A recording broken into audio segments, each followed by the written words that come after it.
Boa tarde. Você vai ver no NT Sul de hoje. Manifestantes vão voltar às ruas em todo o Brasil neste final de semana. Eles querem o fim da corrupção e o impeachment da presidente Dilma Rousseff. Saiba como será a participação cachoeirense nas mobilizações.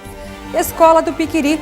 Prédio finalizado, mas fora de padrão, impede entrega da obra. Novo processo licitatório também está impedido.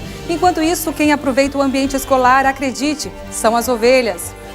Entidades de Cachoeira do Sul se mobilizam para pressionar o governo do estado a retomar as obras da RS 403. Vereadores querem também a participação de lideranças de Rio Pardo. E a aposentadoria pode ter mudanças, mas especialistas acreditam que manter o fator previdenciário ainda é a melhor opção. Veja também os destaques do jornal O Correio desta quinta-feira.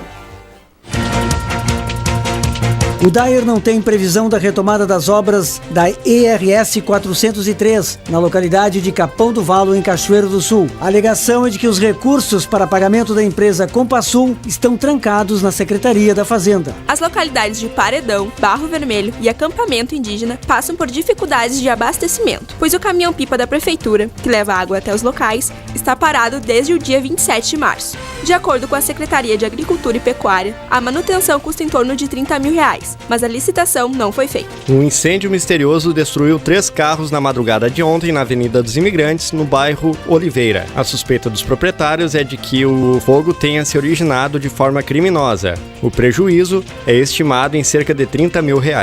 Equipes da Secretaria de Obras estão trabalhando há 2 semanas na recuperação das ruas do bairro Ponte Verde. Os moradores estão satisfeitos com as obras, já que está sendo realizada a canalização em trechos que, em dias de chuva, a enxurrada invadia as residências.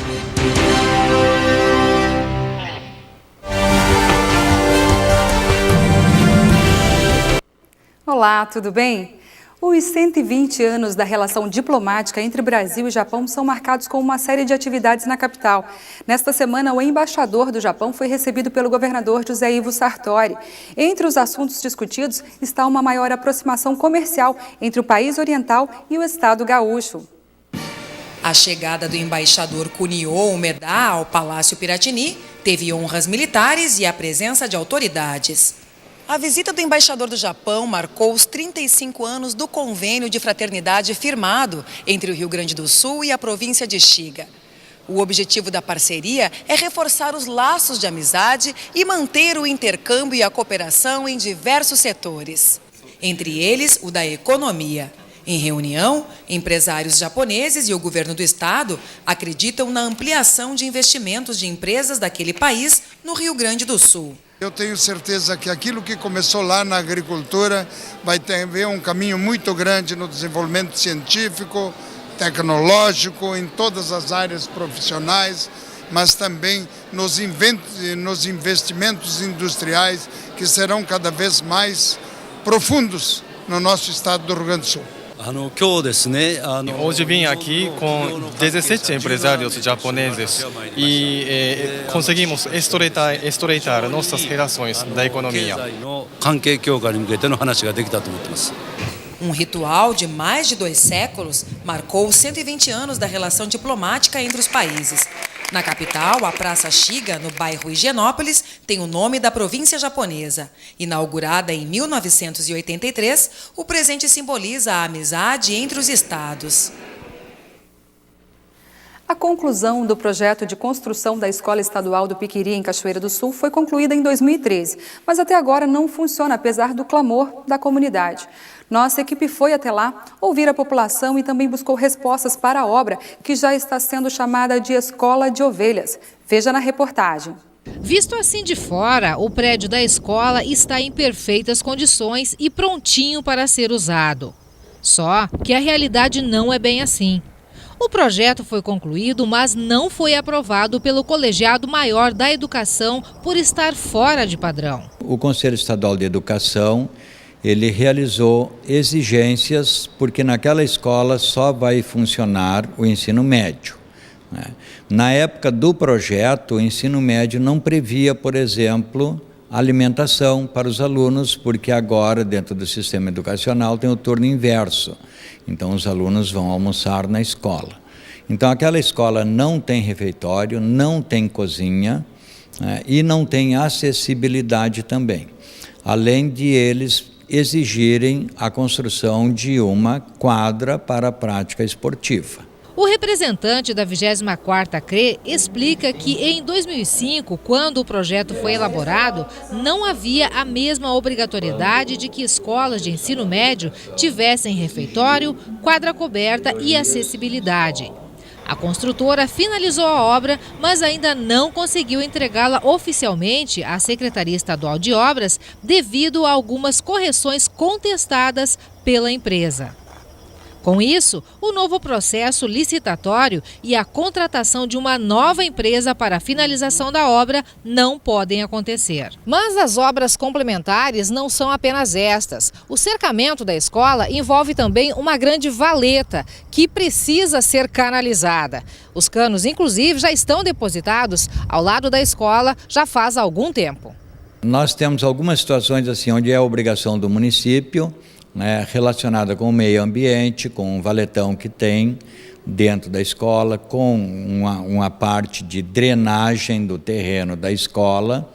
Nós temos a situação elétrica, que lá no Piquiri envolve a Seletro, né, onde a rede ali é monofásica, né, e a escola precisa de força, a rede de energia, né, suficiente para que ela funcione com todas as aparelhagens que lá forem, né, colocadas para o seu funcionamento.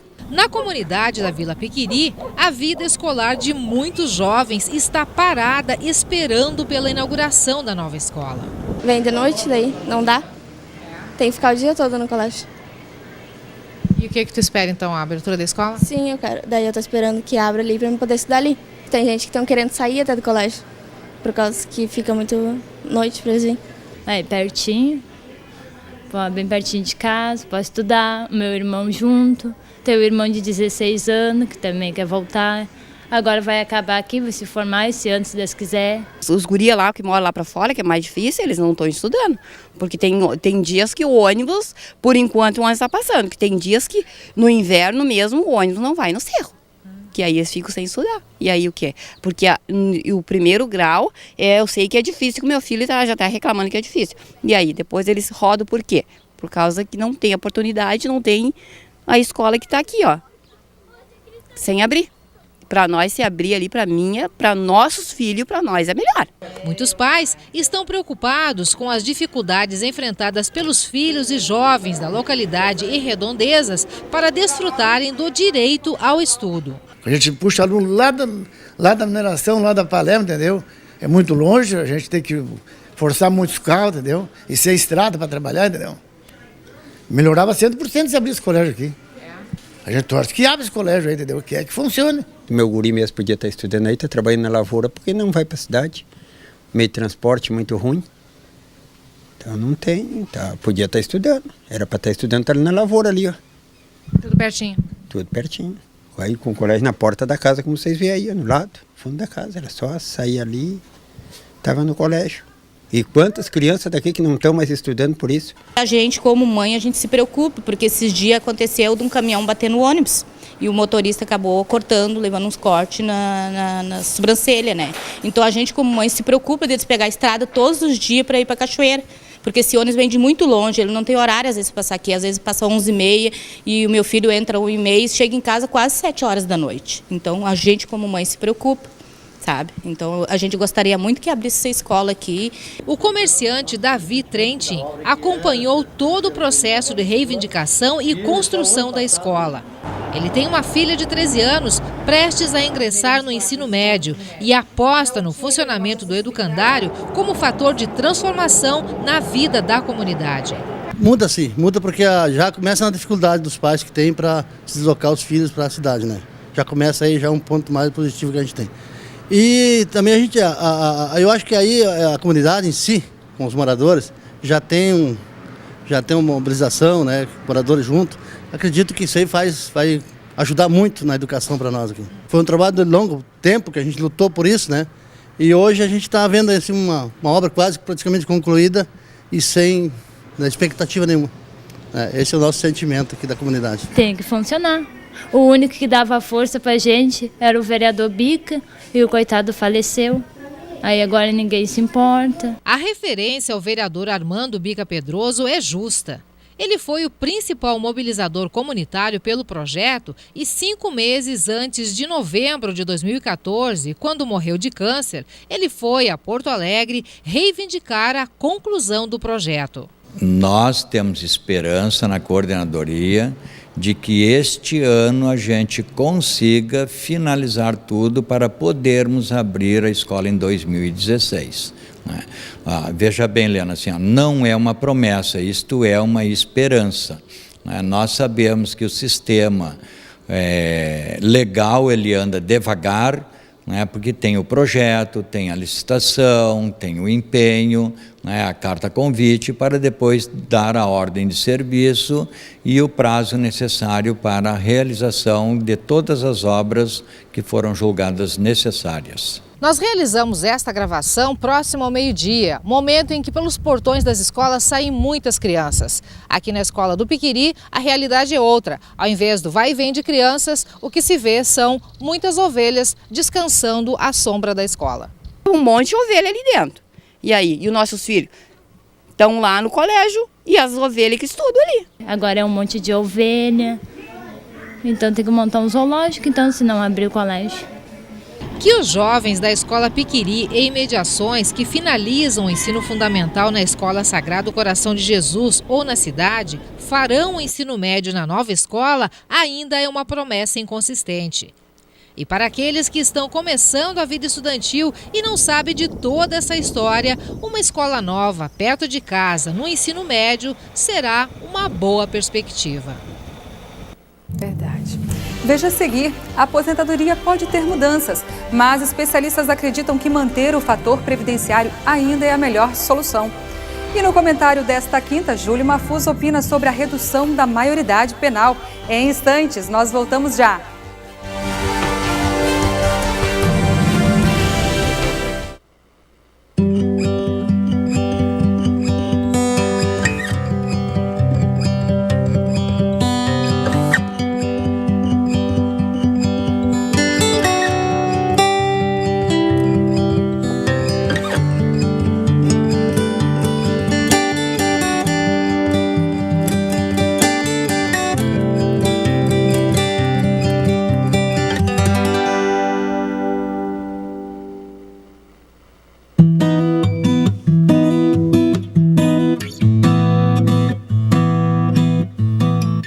Cachorros te ajudam com exercícios físicos.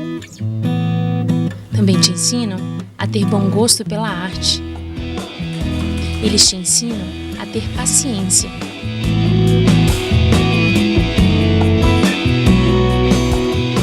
Cachorros também te ensinam a amar.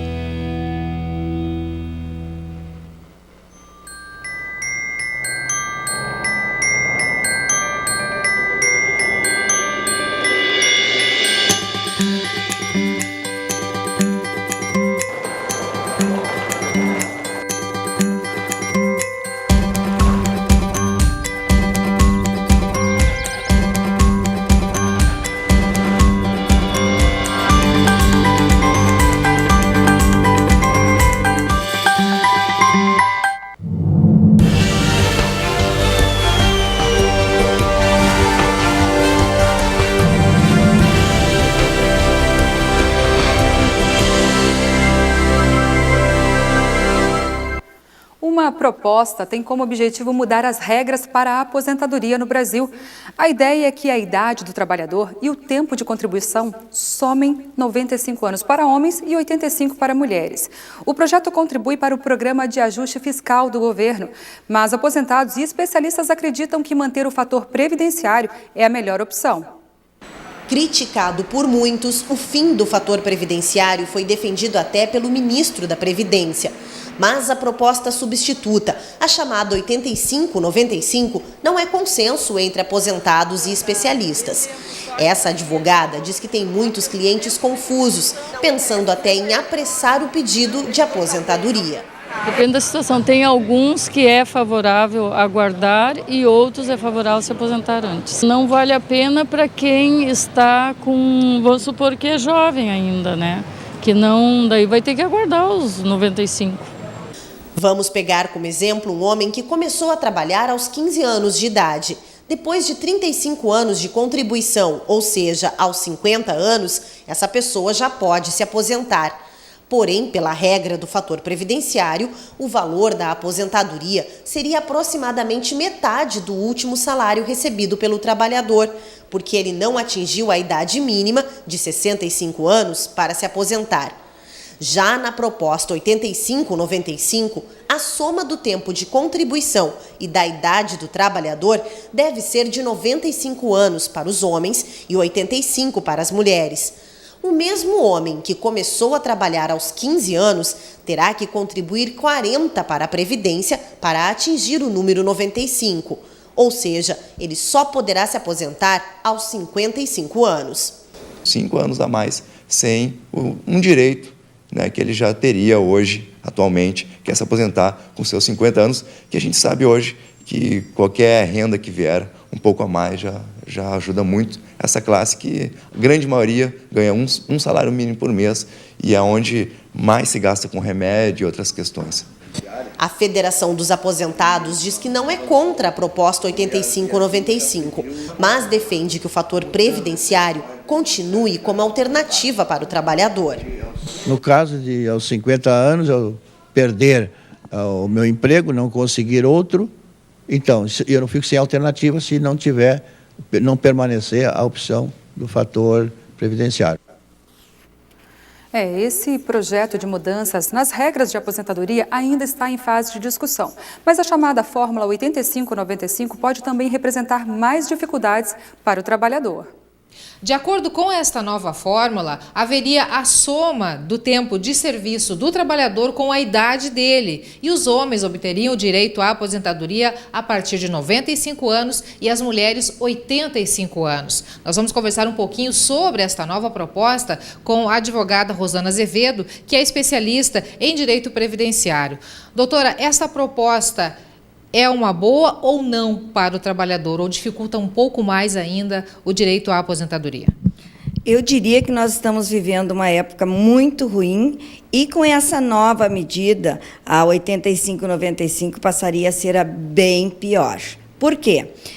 Porque um trabalhador que começa aos 15 anos a sua contribuição e aos 35 anos, se digamos que seja homem, aos 35 anos, ele estaria com 50 anos. 50 anos de idade e mais 35 anos de contribuição seria 85 anos. Então, ele não poderia se aposentar. Ele teria que trabalhar mais 10 anos para que conseguisse se aposentar. Então, o que acontece? Que mesmo as informações vindo a dizer que, bom, mas aí não teria mais fator previdenciário, teria integralidade. Integralidade que se fala e que se diz a esse respeito é a integralidade sem o fator previdenciário, mas a média é a mesma. O salário de referência seria o mesmo. Então, assim, o salário de referência que nós temos hoje é R$ 467. É sobre esse 467 que será feito, digamos, baseado a média das últimas das 80% das maiores contribuições de 94 para cá. Então, mas baseado sempre no salário de referência e não no nosso salário de 788. Então, eu acredito, continuo dizendo que cada vez está afunilando para piorar e massacrar o trabalhador.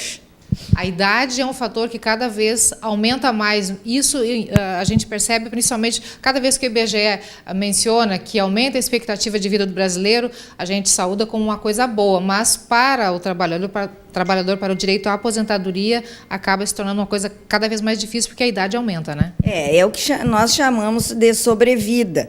Então, assim, se aumenta a expectativa de vida, que é a sobrevida, diminui o valor da aposentadoria, porque quanto mais expectativa de durabilidade para ti, menor vai ser o valor da tua aposentadoria, se tu te aposentares mais cedo.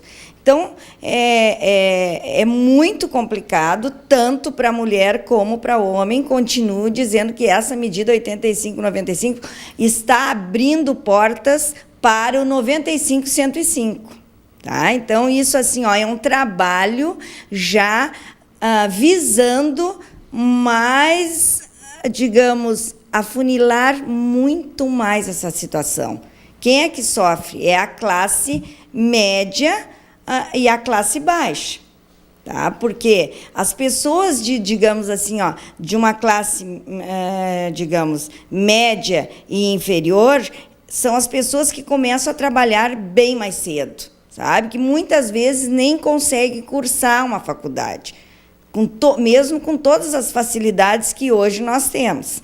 Então, assim, ó, aí ela vai trabalhar mais cedo, vai contribuir mais cedo, e quando chegar nos 35 anos que hoje nós teríamos, que o homem teria direito, ou 30 anos a mulher, não vai estar aposentada, ela vai ter que ainda ter a soma.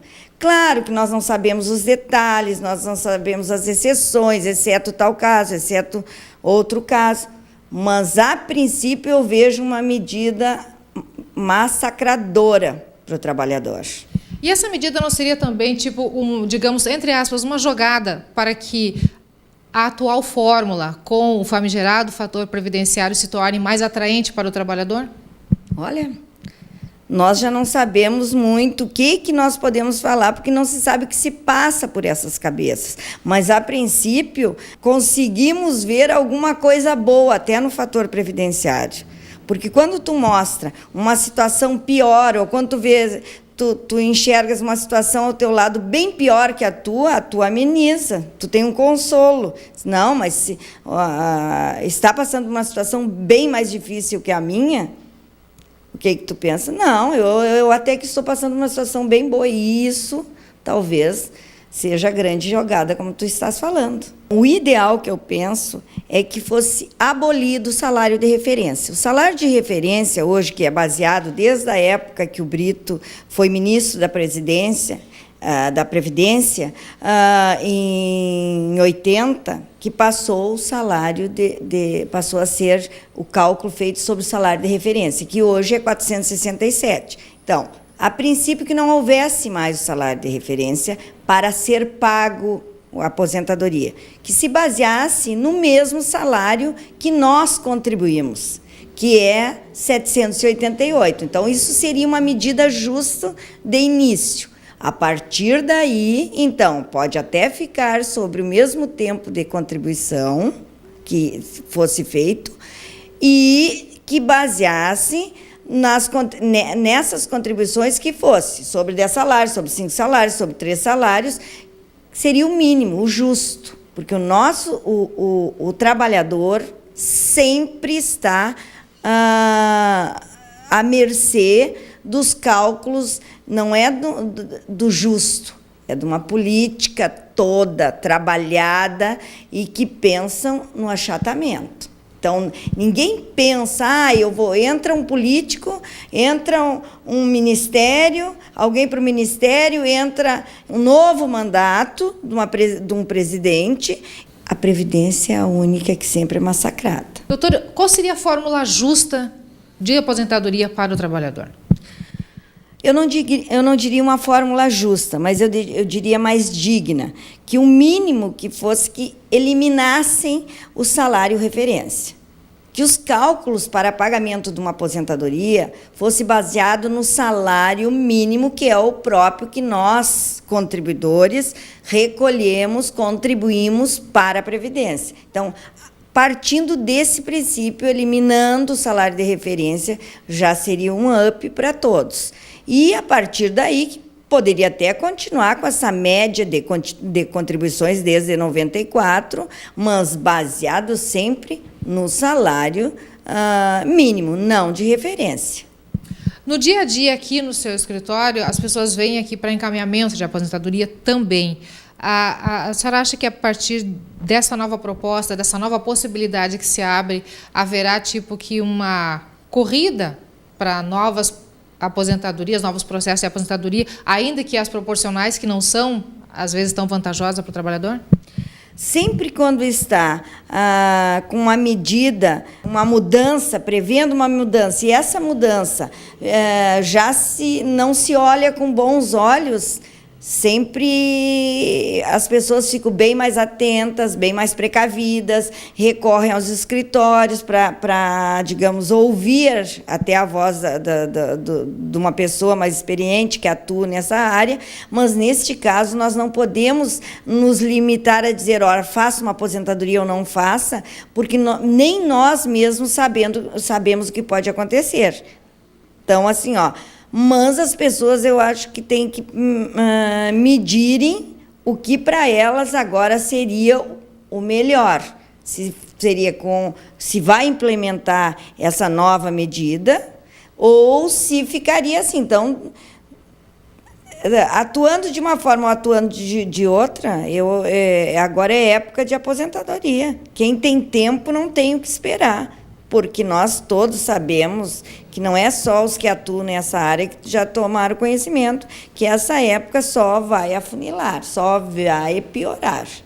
Não vejo, não deslumbro nenhuma medida que venha, digamos, acalentar o aposentado. Pior que está, pode ficar. Acredito que ficará bem pior. Vamos, então, torcer, né, para que nossos legisladores, pelo menos, tenham sensibilidade e melhore um pouquinho a nossa situação, né? A torcida, pelo menos, vale, né? Vale. É pensamento positivo. Doutora, obrigada pela sua participação no NTSU. Nós que agradecemos. Obrigada, Helena. Obrigada.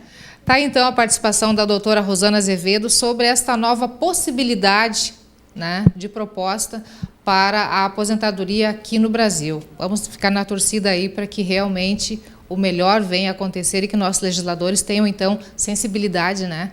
Que é o mínimo. E que pensem no contribuinte um pouquinho mais. Darcy. Obrigada, Helena. Redução da maioridade penal. Será que o endurecimento das leis pode acalmar a violência no Brasil? Com a palavra, o comentarista Júlio Mafuz. Olá, boa tarde. Hoje, em meu comentário, vou tratar de um tema mais do que polêmico: a redução da maioridade penal. Todos nós nos assustamos com a violência e é óbvio que todos nós, em especial os leigos, pensam que a dureza da lei é que diminui a criminalidade. Infelizmente, as coisas não acontecem assim. Este é um sentimento muito mais de vingança contra quem comete um crime do que uma solução para a violência urbana. São muitos os que preferem entregar nossa juventude cada vez mais cedo para o crime organizado. É exatamente isto que significa reduzir a maioridade penal. Nos porões do sistema carcerário do país, não se resgata socialmente ninguém. Ao contrário disto, se deforma ainda mais. A redução da maioridade penal entra neste rol. Ficamos sim apavorados quando somos assaltados ou até mortos por menores. E pensamos, é lógico que esse adolescente tem consciência do ato que cometeu. Em parte estamos certos. Não tenho nenhuma dúvida que os menores infratores têm plena consciência de seus atos. Quero, no entanto, aqui discutir sobre a viabilidade da medida e, mais ainda, a eficiência da medida. No Brasil, temos mais de 200 mil mandados de prisão à espera de serem cumpridos.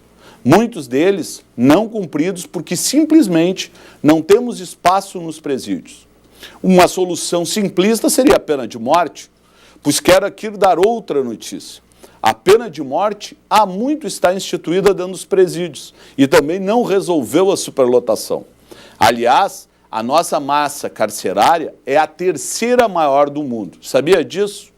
Bem, a redução da maioridade penal é uma falácia, porque parece que o jovem está impune. Mentira! A partir dos 12 anos, podem ser responsabilizados por infrações à lei. Todos os crimes e contravenções penais cometidos por esses jovens são chamados de atos infracionais. Além disso, hoje temos no Brasil 110 mil jovens cumprindo penas socioeducativas, inclusive com privação de liberdade. Ou seja, existe sim pena para eles. O que precisamos fazer? Investir cada vez mais em educação e distribuição de renda. Diminuir potencialmente a entrada de pessoas para o crime é uma necessidade social mais do que urgente. O simplismo lógico e reducionista na esfera legal nunca é eficaz. Os países que fizeram esta redução não diminuíram as suas taxas de criminalidade, muito menos os que instituíram pena de morte. Se reduzirmos a maioridade penal, estaremos colocando esses adolescentes em verdadeiras escolas do crime. E eles sairão de lá muito pior do que entraram, porque o nosso sistema carcerário está falido. Aos 16 ele pode votar? Sim, pode votar, mas não pode ser votado. E é com 18 anos que ele se alista no quartel, por exemplo. Desistir dos jovens é negligenciar o presente.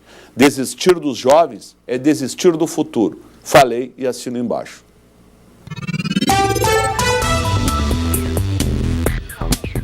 Tempo bom em Cachoeira do Sul e sem previsão de chuva. A temperatura mínima registrada ao amanhecer foi de 16 graus e a máxima deve chegar aos 27. Para amanhã, sexta-feira, a previsão também é de tempo bom e sem possibilidade de chuva. Mínima de 16 e máxima de 28 graus. O tempo permanece estável no sábado, mínima de 16 graus e máxima de 29. E agora vamos ver como fica o clima em todo o estado nesta quinta-feira. Uma massa de ar seco garante mais um dia de tempo bom. O sol predomina em todas as regiões e as temperaturas sobem mais em relação às registradas ontem. A temperatura mínima hoje foi de 8 graus na Serra Gaúcha e a máxima deve chegar aos 30. Vamos às temperaturas máximas previstas para hoje. Em Uruguaiana, na fronteira oeste, máxima de 30 graus. 28 graus para Porto Alegre. Em Passo Fundo, 26. E Santa Maria, 27 graus. No litoral norte, Capão da Canoa e Tramandaí, 26 graus. E para Pelotas e Rio Grande, no sul do estado, máxima de 26 graus.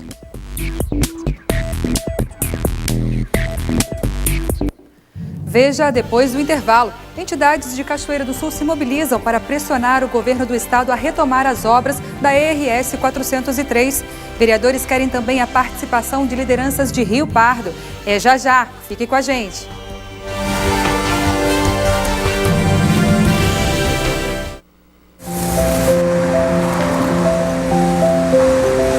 Bom dia, meu anjo. O que você vai levar hoje? Meu anjinho, dá um beijo na vida. Vai dar tudo certo, viu, meu anjo?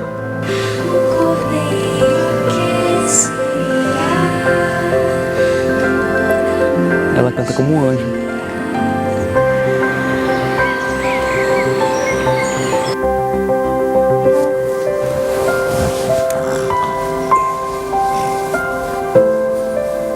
Boa noite, meu anjinho.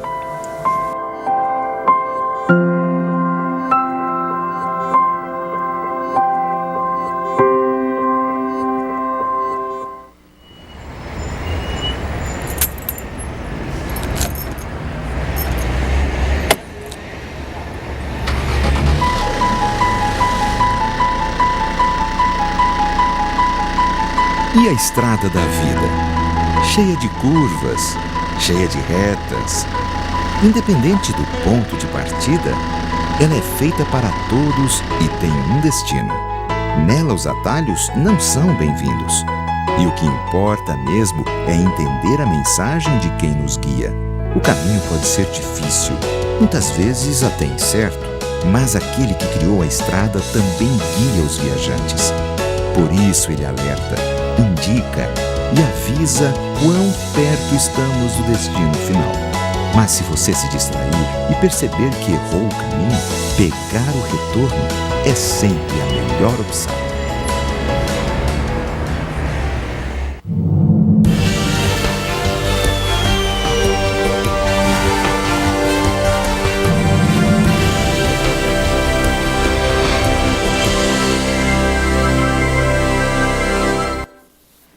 Em reunião na tarde de ontem, a Frente de Apoio ao Polo Logístico de Cachoeira do Sul, juntamente com a Cacisc, Sind Lojas e a CDL, definiram que para a finalização das obras da ERS 403, os municípios precisam pressionar o governo do estado.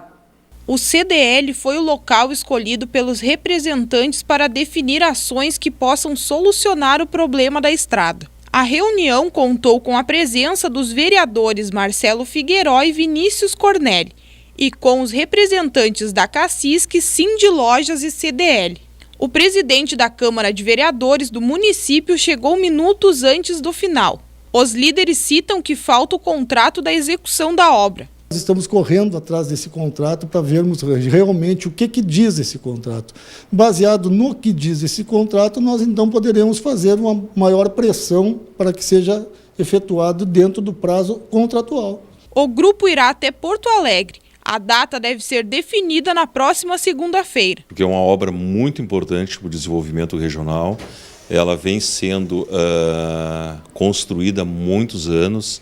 É uma obra que a comunidade exige, está cobrando de todas as forças vivas, e ela é muito importante para todos nós. Ela teve essa paralisação repentina, porque a informação que a gente tinha de uma liberação de verbas, que a obra já estaria em pleno andamento. O presidente da CDL defende que durante a reunião na capital apenas o problema da ERS seja debatido. É que a gente já teve várias oportunidades junto ao governador e à Assembleia, e onde tu leva muitas coisas ao mesmo tempo, fica muito difícil de focar em alguma coisa real. Eu vejo da seguinte forma: a frente parlamentar deve se focar na RS 403. Resolvido esse problema, resolvido o problema dessas pessoas que moram nessa RS, aí sim, então, nós partiríamos para o anel viário, para outras demandas de Cachoeira do Sul, que são várias. Mas, no momento, eu vejo com o foco na 403. Resolvido, passamos à próxima. A comunidade está cobrando e as entidades vão se dirigir ao DAI, a Secretaria dos Transportes, a Assembleia Legislativa, cobrando o cumprimento desse contrato, que a gente tem informação de 720 dias e não está sendo cumprido, e é uma obra muito importante e tem que sair do papel e tem que ser concretizada num curto espaço de tempo. O presidente da CDL acredita que a atitude da empresa Compassul em retirar as máquinas foi estratégica. Uma maneira de pressionar, de fazer com que as pessoas que usam essa estrada, as pessoas que moram nessa localidade, pressionasse e acontecesse justamente o que aconteceu, da televisão mostrar. Eles usaram isso como um argumento, como uma coisa para pressionar as entidades a tomar essas atitudes que a gente está tentando tomar agora. Então agora vocês também irão pressionar. Iremos pressionar, sem dúvida, já estamos pressionando há muito tempo, só que as coisas estão tomando outras bases. A maneira que eles têm de protestar é tirar as máquinas de lá. Claro que foi uma irresponsabilidade, eu vejo assim, deixar a pista como deixaram.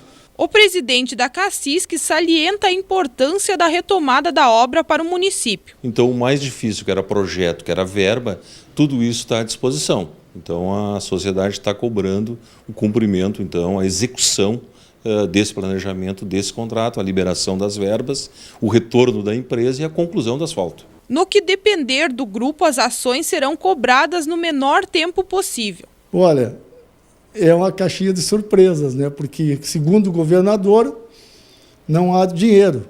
Segundo o que se sabe, esse dinheiro já está destinado a essa obra. Acredito que, com boa vontade política, se concretize isso em até um ano. Ainda sobre esse assunto, a visão do vereador de Cachoeira do Sul, Marcelo Figueiró, é de que a rodovia é prioridade para o desenvolvimento do município e também de Rio Pardo. Ele afirma que o Estado só vai olhar para cá se ambos fizerem pressão. Por que da luta, então, pela ERS 403? A frente parlamentar ela foi constituída para trabalhar as questões de favorecimento ao polo logístico de Cachoeira. ERS 403, a hidrovia, ferrovia, enfim. Hoje nós temos uma situação um pouco mais complicada na 403, que ela é uma estrada que há 20 anos está em desenvolvimento e parou as obras na última semana. Então a gente entendeu de fazer uma reunião junto com as forças produtivas da cidade, a Cacisc, o CDL, o Sindilojas, para firmar uma aliança para que a estrada 403, a RS 403, efetivamente tenha continuidade, né?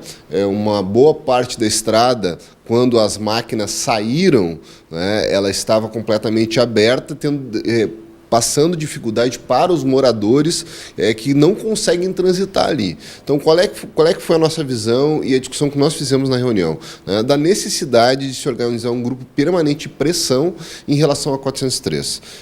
A 403 é prioridade, principalmente para Cachoeira e para Rio Pardo. Mas em nível de estado, tu tem centenas de outras estradas que também são prioridades para as suas regiões. O que diferencia elas da 403? Quem faz mais pressão para que elas venham a acontecer. E isso nós vamos fazer, vamos mostrar que a 403, que fica à beira de uma empresa como a Granol, por exemplo, né, poderá dar escoamento para uma empresa como a Granol, ela é muito importante também para o estado e não só para Cachoeira. Vereador, um grande problema também foi a questão da chuva, né, que piorou. Não só a retirada das máquinas, mas também a chuva, porque uma parte ali estava sem cascalho, os moradores ficaram sem ter acesso, nem mesmo os alunos ir à escola. Exatamente. Isso vai ser outra questão que nós vamos ter que levantar. Quer dizer, é muito ruim quando uma empresa que está fazendo uma estrada, ela simplesmente abandona a estrada. Mas pior ainda é quando foi feito da forma como foi feito, que abandonaram e deixaram em péssimas condições os locais de trabalho, quer dizer, retirou o cascalho para ser dado continuidade à obra e acabou sendo que o que deveria ficar melhor ficou muito pior do que estava. Então, nós vamos fazer pressão para que, se tiver que ter um período, e nós não queremos que tenha, com um pouco mais de tempo, sem máquinas naquele local, que no mínimo a estrada tenha condições de trafegabilidade. Mas a nossa luta é para que se encerre o asfalto, para que nós tenhamos esses 20 quilômetros a mais que fazem falta ainda. Nós estivemos no local acompanhando os moradores de lá e eles hoje estão muito preocupados porque essa obra já se arrasta há 20 anos. Então eles quase que nem acreditam mais com a finalização dessa obra. E vocês da Frente Parlamentar, então, querem esta obra, querem a retomada dela e querem uma resposta para os moradores não só de Cachoeira do Sul, mas também de Rio Pardo, porque vocês pretendem conversar com o prefeito e vereadores de lá. Sim, nós vamos tentar nos aliançar também com a Câmara de Vereadores de Rio Pardo, com as organizações comerciais de Rio Pardo, com a Prefeitura, para que não seja trabalhado só no lado de Cachoeira, mas Cachoeira e Rio Pardo. Para isso, nós vamos marcar uma audiência com o presidente da Assembleia Legislativa, que é de Rio Pardo, para nos auxiliar, além da Casa Civil, obviamente, que é o centro do governo, a Secretaria de Transportes e alguns outros setores do governo que são importantes para essa demanda. Segundo o vereador, o asfaltamento da 403 só andou nos momentos que houve integração entre as forças da comunidade e as forças políticas. E desta vez, novamente é necessário, conforme o parlamentar, que os representantes políticos e civis das entidades do município façam pressão. Veja a seguir. Neste final de semana, manifestantes vão voltar às ruas em todo o Brasil. Eles pedem o fim da corrupção e o impeachment da presidente Dilma Rousseff. Saiba como será a participação cachoeirense nas mobilizações. O NT Sul volta logo depois do intervalo.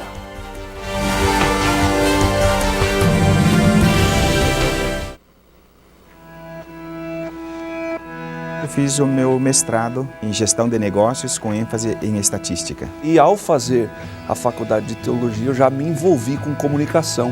Meu doutorado, então, foi com resposta imunológica. Gravei um documentário que hoje tem uma visibilidade muito grande. Levou uma pesquisa de doutorado a uma linguagem mais simples. Isso está se transformando num livro agora. Foi realizado aqui dentro do ambiente do UNASP. Então, fui nomeado como diretor-geral aqui do NASP, Engenheiro Coelho. Aqui no NASP, hoje eu ajudo coordenando o curso de pós-graduação, dou aulas de metodologia, de pesquisa, iniciação científica e princípios de saúde. Nós temos uma missão diferente na área educacional, é salvar as pessoas. Meu nome é Alane Soares. Eu sou Martin Kuhn. Eu sou Paulo Martini. Eu sou o NASP. E eu sou o NASP. Eu sou o NASP. Participe de nossa programação. Acesse novotempo.com/NTSul. No site, acesse o link Você Repórter. Preencha com seus dados e envie sua sugestão de reportagem ou pergunta para os nossos comentaristas. novotempo.com/NTSul.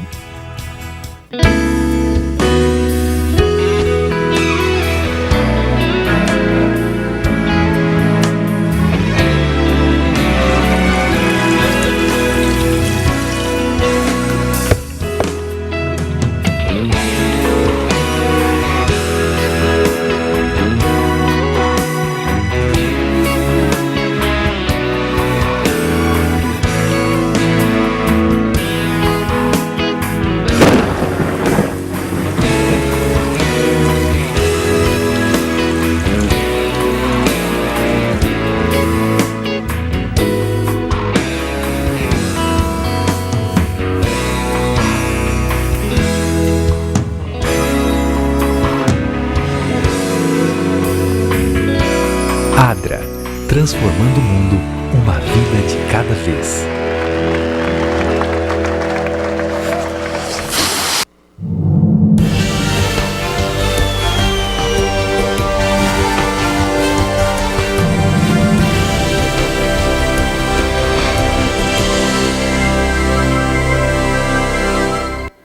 Novas manifestações estão marcadas em todo o Brasil para este final de semana.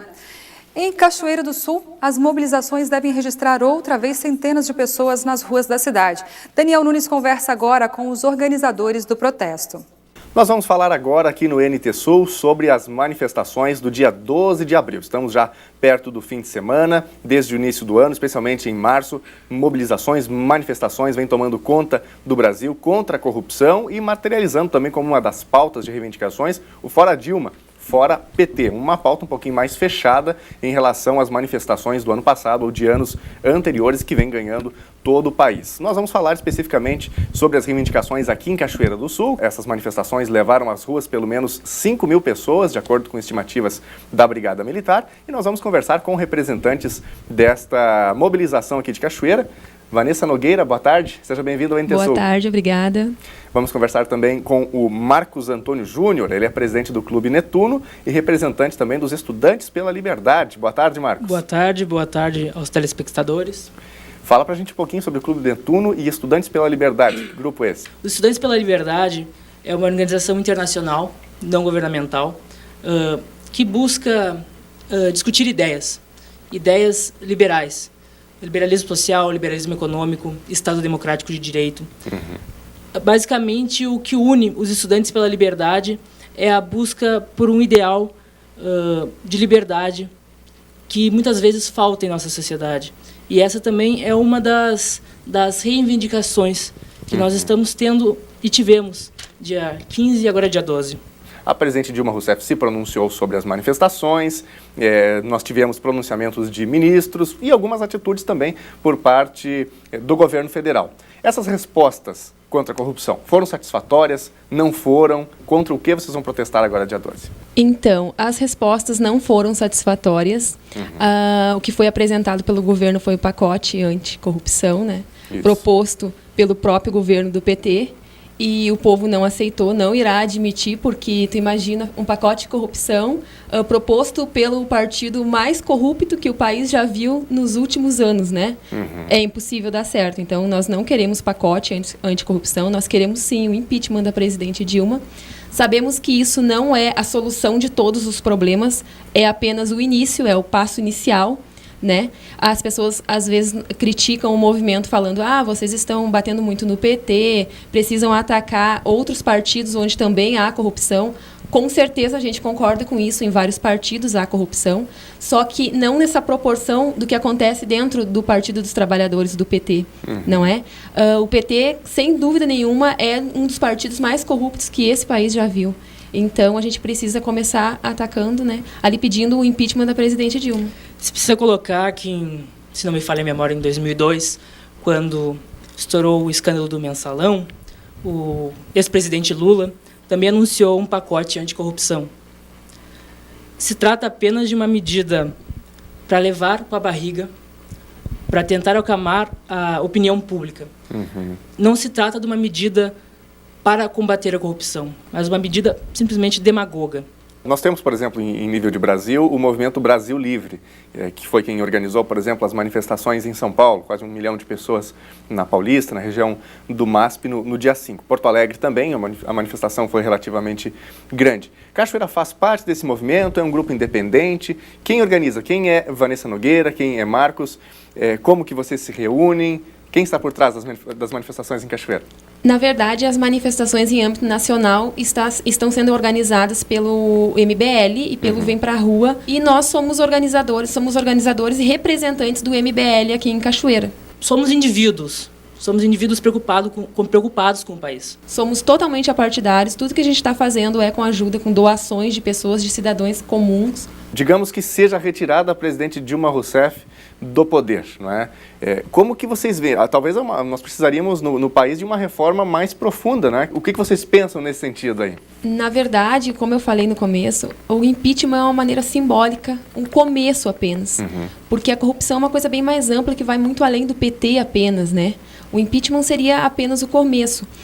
Aí as pessoas falam assim, porque vocês não combatem a corrupção em si. Mas falar da corrupção apenas é uma coisa muito vaga, fica muito abstrato tu sair com cartaz chega de corrupção, fora corrupção. Porque para haver corrupção, precisa haver agentes corruptores. E na história desse país, os maiores agentes corruptores, eu volto a dizer, é o Partido dos Trabalhadores, sem sombra nenhuma. Há corrupção em outros partidos? Certamente que há. Mas o Partido dos Trabalhadores é, sem dúvida, o mais corrupto da história desse país. Gostaria de colocar que a questão do impeachment vai ser a mesma analogia que eu já tinha feito anteriormente, que é tratar a gripe de um paciente com câncer. Eu preciso tratar a gripe dele. Só que eu não posso negligenciar o câncer que ele tem. Eu preciso primeiro tratar o ponto A, que é o impeachment. O impeachment da presidente, no caso, vai refletir nas questões econômicas, questões de relações internacionais, que o Brasil, vergonhosamente, se alia à Venezuela, a Cuba, de maneira a não só apoiar como esses governos, como cobrir as ações completamente tirânicas. Vamos falar um pouquinho sobre as manifestações do próximo fim de semana, do domingo, aqui em Cachoeira do Sul. Inclusive, teve um vídeo seu que foi publicado pela revista Veja essa semana e gerou uma grande repercussão, né? Fala pra gente um pouquinho. O colunista Ricardo Sete publicou o meu vídeo, né? Então, as manifestações de Cachoeira já está em âmbito nacional também, o que é um orgulho para a nossa cidade, né? Ver que o povo cachoeirense também está se despertando. A nível nacional, é um despertar de cidadania muito grande, né? Que há muito tempo eu acho que a gente não via. Porque tem essa cultura das pessoas dizerem política, futebol, religião não se discute, a maioria das pessoas não entende nada de política, né? É uma cultura que precisa ser mudada, porque um povo alienado é bem mais fácil, bem mais simples para o governo enganar, mas um povo culto e por dentro e interessado pela situação do seu país é problema para o governo, né? Então, a gente precisa mudar essa situação que se encontra o nosso povo de alienação política. E em Cachoeira, como que vai ser no domingo? Em Cachoeira, nós vamos nos concentrar na Praça da Matriz, às 16 horas. Nós daremos um abraço coletivo simbólico no Chateau d'Eau e partiremos dali pelas ruas principais da cidade, na contramão. Dessa vez, nós pedimos para as pessoas não irem de carros, nem de motos, nem com caminhões. O pessoal, se possível, ir a pé para evitar retaliações políticas novamente, como sofremos da última vez com multas. Então, vamos a pé dessa vez, vamos subir pelas ruas na contramão. Vale lembrar também que nós iremos reivindicar contra essas multas, né, que fomos alvos na última manifestação, que podem até ter sido legais, porque algumas placas e alguns carros estavam cobertas realmente por cartazes ali com as reivindicações de cada um. Só que nem tudo que é legal é moral. O que o senhor prefeito Neirão Viegas fez com nós na última manifestação foi completamente imoral, né? Porque a gente tem ali fotos dele em cima de caminhonetas, na carroceria de caminhonetas na última eleição, ele e a vice dele, e com certeza ele não deve ter levado multa, né? Em carnaval ninguém é multado, em desfile de 7 de setembro ninguém é multado, em 20 de setembro ninguém é multado. Então, com certeza, fomos alvos de retaliação política, né? E vamos reivindicar isso. Cada um pode levar ali no seu cartaz, né, a sua reivindicação. O foco, como falamos no começo, é o impeachment da presidente Dilma, sim, mas quem tiver outras reivindicações pode colocar ali no cartaz e levar também, vai ser bem-vindo, né? Eu diria que a rua, a manifestação, é a maior casa de debates. Estamos ali não com uma ideia fechada. Sim, o MBL tem as suas 10 pautas principais, mas toda pauta, a nível municipal, estadual ou federal, que não está sendo atendida, deve ser cobrada e deve ser posto em debate. Em relação, então, a equipamentos agrícolas, os agricultores estão mobilizados também para essa nova movimentação? Sim, estão. Eles virão a pé daí participar, né? Os agricultores virão com suas famílias. Não vão trazer as máquinas dessa vez, né? Porque dá muita mão de obra e como eles estão na colheita lá. Os caminhoneiros também, alguns já confirmaram com a gente, também virão a pé. O que vai ser a maior conquista dessas movimentações e até que ponto as movimentações vão continuar nas ruas, porque em 2012, 2013 também tivemos manifestações, movimentações, e daqui a pouco essas manifestações esfriaram. Até onde vocês vão? A maior conquista dessa vez, sem sombra de dúvidas, foi o despertar cívico, como eu falei, das pessoas em âmbito nacional, né? Esse despertar da população para o que está acontecendo com o seu país, esse interesse das pessoas pela sua pátria, por garantir um futuro melhor para os seus filhos e netos, né?